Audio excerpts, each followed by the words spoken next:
ख्रिस्त में आज प्रिय सिस्टर्स एवं बच्चों,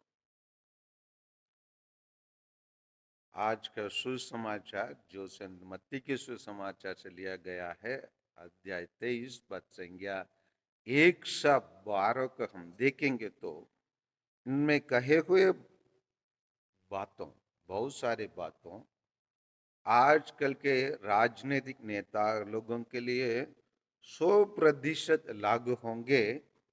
और विशेषकर हमारे देश में एक प्रमुख व्यक्ति है, उसके लिए 200% लागू होगा, जिसके बारे में कहता हूं आप लोग सब उसके जानते होंगे। लेकिन प्रभु यीशु यहाँ पर कुछ कुछ बातों को उनके बारे में बताते हुए हमें क्या अपनाना है, क्या नहीं अपनाना है, उसको हमें स्पष्ट रूप से बताते हैं। यहाँ पहले प्रभु यीशु यह बताते हैं, मूसा के द्वारा जो भी बताया गया उसका मान्यता प्रभु यीशु देते हैं।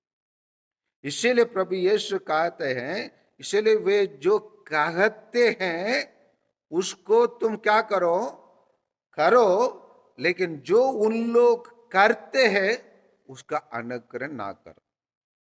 कहने वाला कौन है? जो धर्मासन में बैठे लोग। धर्मासन में बैठे लोग कहते हैं कुछ और करते कुछ। जो कहते हैं उसको अब करो, उसी से आप हम प्रत्येक जन अपना पुण्य कमाएंगे। लेकिन उन लोग क्या करते हैं? उन लोग केवल वे हर काम लोगों को ध्यान आकर्षित करने के लिए ही करते हैं। कितने भी न्यूज़पेपर ले लीजिए, भारत में सबसे पहले एक लाइन आता है, गारंटी है, इसका गारंटी है। ईश्वर है क्या वो गारंटी देने वाला? वो कहता है गारंटी है। क्या के लिए? लोगों के ध्यान आकर्षित करने के लिए वो करता है। और एक हम पर आगे पता है, जब वे अपने ताबिज चौड़े और अपने कपड़ों को जब वे लंबे कर देते हैं, इस व्यक्ति को श्रृंगारने के लिए एक लड़की नियुक्ति किया गया, उसका केवल वेतन 10 लाख रुपया है पर महीना। सोच नहीं सकते, प्रतिदिन का उसका कपड़ा पहनने के लिए वो जो में प्रभु स्थान पर और सभागृह में प्रथम आसन पर विराजमान होना, बाजारों में प्रणाम प्रणाम सुनना और जनता द्वारा गुरुवर कहलाना, यह सब उन्हें बहुत पसंद है। उसी दिन मैं एक वीडियो देख रहा था, एक माला लेके आए उस व्यक्ति सेंटर में, बगल में 2 व्यक्ति के वो माला पहनाना चाहते हैं, वो इशारा कर रहा है केवल मेरे के पहना, बगल वालों को मत पहनाना। ये सब और उन लोगों के लिए गुरुवर कहलाना स्वीकार उनको पसंद है। इसलिए लोग कहते हैं वो है तो मुस्किन है, मुखिन है कहते। समझ में नहीं आता है। लेकिन हम ईसाई लोगों के लिए यहाँ कुछ बताया गया है, उसी को हम गंभीर रूप से लेना है।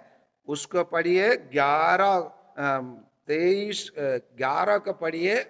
यही है हमारा प्रत्येक, हम फादर लोग, सिस्टर लोग और जो भी अपने आप को ईसाई कहते हैं उनके लिए ये लागू है। इसको पढ़िए 23:11। जो तुम लोगों में से सबसे बड़ा है वह दोबारा सेवक बने। जो अपने को बड़ा मानते हैं वो छोटा बनाया जाएगा, है ना? और अपने को छोटा मानता है वो बड़ा बनाया जाएगा। इसी प्रकार प्रभु यीशु शिक्षा दिए, क्योंकि प्रभु यीशु दूसरों को नखराने के लिए कारण नहीं थे, क्योंकि उन लोग जो शिक्षा देते हैं उसमें पखंडिता, डोंकियों के बात बहुत होता था, क्योंकि उन लोग अधिकार के साथ प्रभु यीशु के समान बोल नहीं पाते हैं। सिर्फ और उदाहरण के लिए कुछ लोग जो इंग्लिश सिखाते हैं, कुछ लोग उस चीज को अधिकार के साथ बोलते हैं। मतलब जो एग्जाम्पल ग्रामर पढ़ाने में बहुत सारे इंग्लिश पढ़ाने वाले लोगों को ये जानकारी सही तरीका से नहीं मालूम होगा।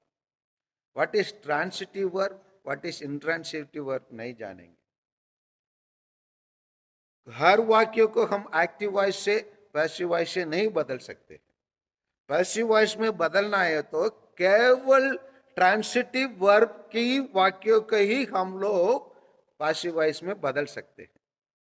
ये सबको बहुत सारे टीचर्स लोग नहीं जानेंगे। इसका मतलब जो पूरा ज्ञान रखता है वही केवल उसी को क्या है, ट्रांसिटिव वर्ब की वाक्यों को केवल पैसिव वॉइस में बदल सकता है। टेंस में बहुत सारे टेंस है और सभी टेंस को हम क्या नहीं कर सकते, पैसिव वॉइस में बदल नहीं सकते।